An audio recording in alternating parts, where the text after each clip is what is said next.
My most favorable memories are from the AP. It's where I learned how to speak publicly, where I became so much closer with so many people, how I got my first summer job. It's where I started to grow up. And last but not least, I would like to thank my mom for always being there when I needed her and for teaching me things that I wouldn't have gotten from anywhere else. And with that, as my mother would say, I rest my case. When it came to keeping the class controlled, nobody did it better than Griff. When someone would be jumpy or hyper, Griff would step in and keep it calm. Sally, my science teacher, who would always come over and help me with something I didn't understand. A few months ago, my great-grandmother died of old age. And when I was at the funeral service, I turned around and I saw Holly there to support me. And I thank her very much for that. I'm very grateful to have a teacher like that. We used to do these things called SRAs. I never found out what that stood for. What they were these laminated papers with a short story on each of them. After you read the story, you would answer questions from the opposite page about what happened in it. They were my favorite thing to do in first grade because I really liked reading. But the problem was, LEC didn't have all of them. We only had the first few. So what I would do was sort of sneak into LEA to take their SRAs. Then I would do them and return them. I did this frequently during all 3 years I was in LEC. I thought I was the most hardcore ninja to ever live. I've been called many things in my life so far. I've been called he, she, it, friend, buddy, stubborn, creative, funny, weird, Beth, Jimmy, Helen, and Sir. But normally, I'm called Ruth. Hi. When you've been at Thacher this long, you learn a thing or two.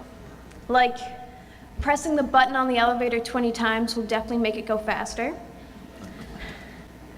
How to get a frisbee off of the top of the school. And how to construct a chair out of pipe cleaners. But you also learn math, science, and history, and all that other stuff. And thank you, Holly. I looked up patience in the dictionary the other day and was delighted to see a picture of you.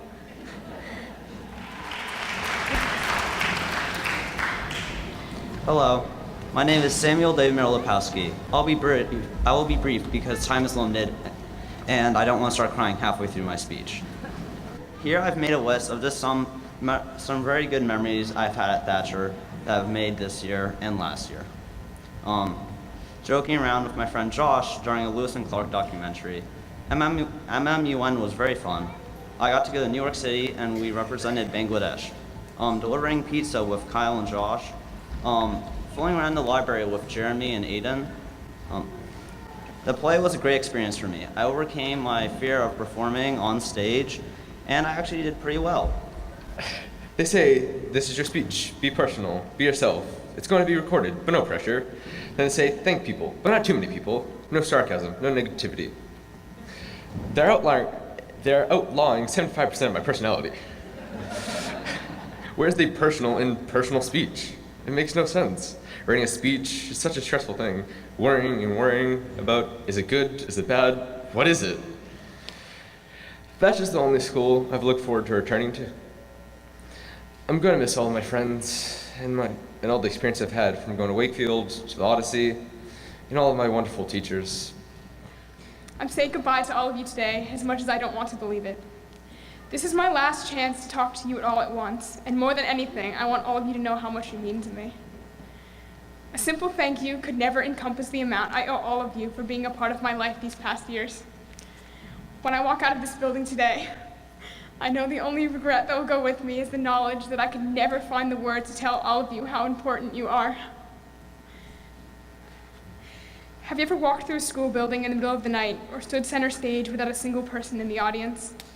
How does it feel to be the only soul in a place normally glowing with life? A place whose inhabitants are so conspicuously absent that the population seems to have dropped into the negatives. A place filled with the emptiness of those who have passed on, leaving it behind. The thought that all of you will continue to move forward without me is terrifying, and the knowledge that I will have to continue without all of you is even more so. I'm saying goodbye to all of you today, and despite everything that may happen, I promise I will never truly forget you. It is a pleasure to be up here speaking to you on the last leg of my journey. I want to clarify that this is not a speech, but rather a reflection. Not an ordinary reflection, but a remarkable reflection. Not a long reflection, but a brief reflection. A reflection that starts a year and a half ago when I came to Thacher. Always seek opportunity. I sure did, because you will never know what can happen in a year and a half. My life is as if I'm writing a book. I've completed many chapters in this book, and I'm sad to say I've just finished another one. And for those of you who don't know me, I ask a lot of questions, but I wasn't always this talkative. In fact, when I was 3 years old, the doctors told my parents that I may never speak. I came to Thacher without many skills that other students had. I wore special heavy gloves that kept my hands from flapping, and my personal aide had to take me out of the classroom for frequent breaks. I needed help on almost every assignment. I could hardly speak in full sentences, but Thacher took me in. And with the help of teachers, tutors, and therapists, I slowly began to find my voice. First, I found my voice by gaining confidence. For example, when I wrote a really short and silly play titled The Magic Eyeball, they treated this play like a Broadway production, encouraging my classmates to line up for auditions.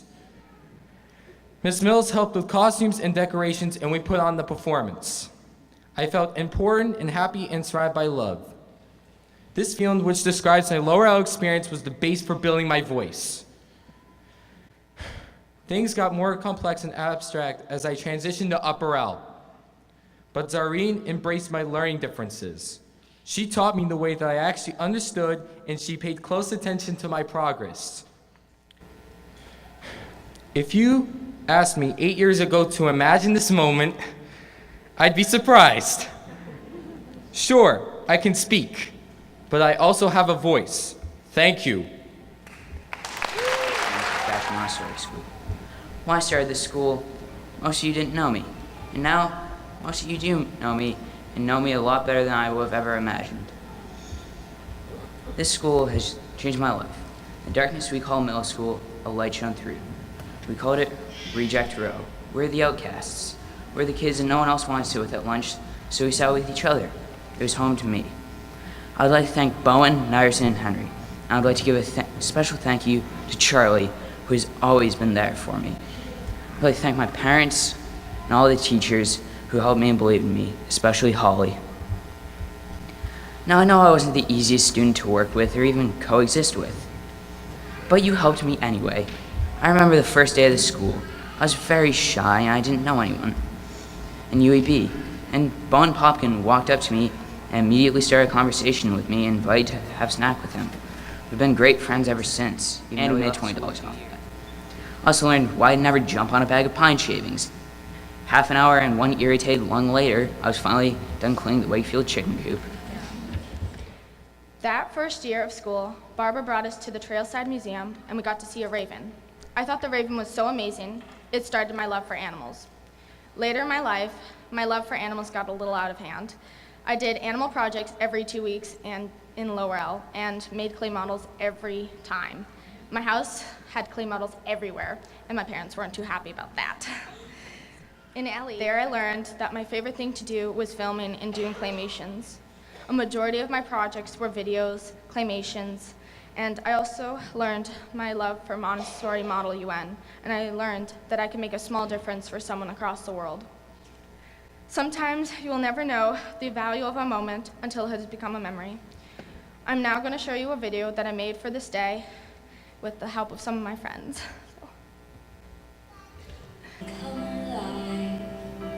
All our fears became our hopes, plundered every locked window. The red lines made and fell upon the rain. We can reach the constellations. Trust me.